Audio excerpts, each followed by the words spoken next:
Photoshop 5 minutes ক্লাসে আপনাদের স্বাগতম। আজকের ক্লাসে আমরা যে টুলস সম্পর্কে আলোচনা করব সেটি হচ্ছে আইড্রপার টুল। আইড্রপার টুলের সাথে আরও 3টি টুল আছে, সেটি হচ্ছে কালার স্যাম্পলার টুল, রুলার টুল এবং নোট টুল। আমরা দেখি তাহলে কোন টুল কিভাবে কাজ করে। আইড্রপার টুল আইড্রপার টুলটা মূলত কাজ করে একটি নির্দিষ্ট কালারকে সিলেক্ট করার জন্য। সিলেক্ট আইড্রপার টুল, দেন একটি নির্দিষ্ট কালারকে সিলেক্ট করি। আমরা নির্দিষ্ট একটি কালার সিলেক্ট করলাম। এরপর দেখি আমরা এই যে এখানে ফরগ্রাউন্ড যে কালারটি আছে সেই ফরগ্রাউন্ড কালার হিসেবে সিলেক্ট হয়েছে। এখান থেকে আমরা কালার কোড নিয়ে অন্য যে কোনো কাজের জন্য এটি ইউজ করতে পারি। এরপর যে টুল সম্পর্কে আমরা আলোচনা করব সেটি হচ্ছে colour sampler tools. Colour sampler tools মূলত একাধিক কালার সিলেক্ট করার ক্ষেত্রে ইউজ করা হয়ে থাকে। আমরা সেই ক্ষেত্রে দেখি কালার স্যাম্পলার টুলস কীভাবে কাজ করে। সিলেক্ট কালার স্যাম্পলার টুলস, এখানে অনেকগুলো কালার আছে, এই জন্য আমরা এই ইমেজটাকে ইউজ করব। আমরা দেখি তাহলে কিভাবে কাজ করে। সিলেক্ট কালার স্যাম্পলার টুলস, দেন ইমেজের বিভিন্ন কালারগুলো আমরা সিলেক্ট করি।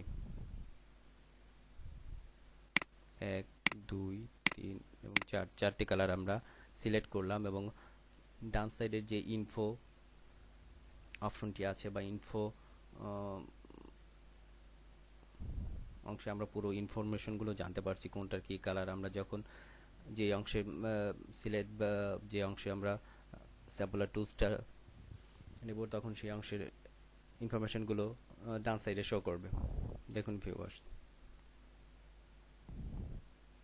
এরপর যে টুল সম্পর্কে আমরা আলোচনা করব সেটি হচ্ছে রুলার টুলস। আমরা মাপজোকের ক্ষেত্রে রুলার ইউজ করে থাকি, এখানেও ঠিক একই কাজের জন্য ইউজ করা হয়ে থাকে।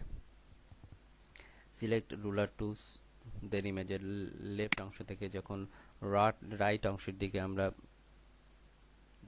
মাউস পয়েন্টার দিয়ে টেনে নিয়ে যাব তখন ইনফো অংশে আমরা ইনফোগুলো দেখতে পাবো। ওয়াইড এবং হাইট এবং বিভিন্ন এক্সিসগুলো শো করতেছে। এটি মূলত পিক্সেল আকারে শো করছে, এটা আমরা দেখতেছি।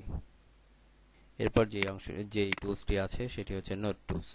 নোট টুলসের মূলত কাজ হচ্ছে নোট রাখার জন্য। আমরা যখন একাধিক কাজ করব তখন নির্দিষ্ট একটি কাজকে অন্য একটি কাজ থেকে আলাদা বা নির্দিষ্ট একটি কাজকে মনে রাখার জন্য আমরা নোট টুলস ইউজ করে থাকি।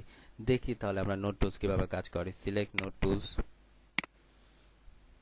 ইয়েলো কালারের ফ্লাওয়ারকে সিলেক্ট করলাম, দেন আমরা লিখে রাখি ইয়েলো।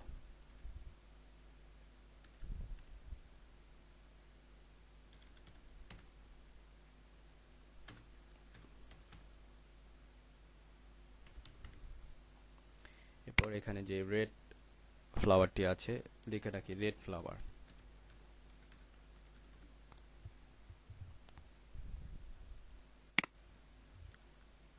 হ্যাঁ, আমরা এখানে দুটি ফ্লাওয়ারকে আলাদা করার জন্য দুটি নোট রেখেছি। দেখি তাহলে নোটটা কিভাবে কাজ করে। আমরা যখন ইয়েলো ফ্লাওয়ারের উপরে ক্লিক করছি তখন ডান সাইডে যেই নোট অপশনটি আছে নোট অংশটি ইয়েলো ফ্লাওয়ার শো করছে এবং যখন আমরা রেড ফ্লাওয়ারের উপরে ক্লিক করছি তখন রেড ফ্লাওয়ার শো করছে। মূলত নোট টুলস এভাবেই কাজ করে থাকে। তো আজ এ পর্যন্তই। নেক্সট টিউটোরিয়ালে আমরা অন্য যে কোনো একটি টুল সম্পর্কে আলোচনা করব। তো আজ এ পর্যন্তই। আল্লাহ হাফিজ।